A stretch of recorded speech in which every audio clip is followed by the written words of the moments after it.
At last I am face to face with Marc Bolan, as his flutterers flutter about him in the lobby of the Midland Hotel in Manchester.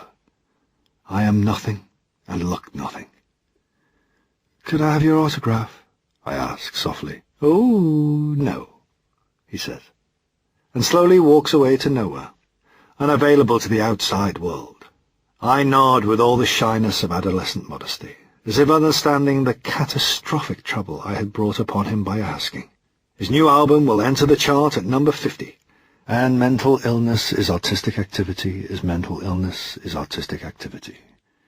On this day of buried disappointments, the showbiz version of Marc Bolan probably relishes the socially trapped condition. Yet there is no one here but I, a member of his audience, to whom he once turned for confirmation of what he was, and I gave to him as he gave to me. Ah, but not today. Shadow close, swift as a swallow.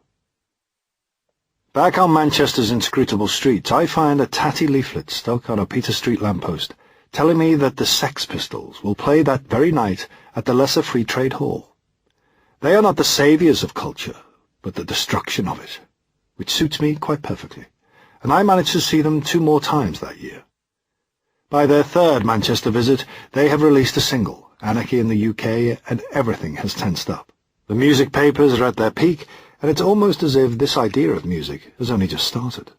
Their riches are overwhelming, and they seem to be helping everyone to come up with something new. The Sex Pistols are the first British band whose social importance appears to be instantly recognised, and their immediate success is an exhilarating danger to behold. Their singer is a striking Dickensian original, a pop-eyed Wilfred Bramble, but aged 19, and I am fascinated to discover that the Sex Pistols loathe and despise everyone on earth except the New York Dolls. I see. Something must have happened over Manhattan. Solitary, I slope from gig to gig, and I find my freedom only in the liberating shouts of others as they sing themselves into view. Nothing is ever enough, and I want my turn. Manchester gigs throw up the same dramatis personae. Paul Morley and Ian Curtis are always in line, both ready to be Elvis, both ready to chronicle the age. Ian stays with his grandmother on Milner Street, which leads off King's Road, and he telephones me a few times to test my palette of words. He is genuine and is attempting first poems.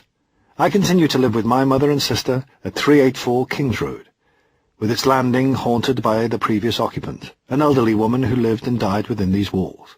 Of course, elderly people were not always elderly.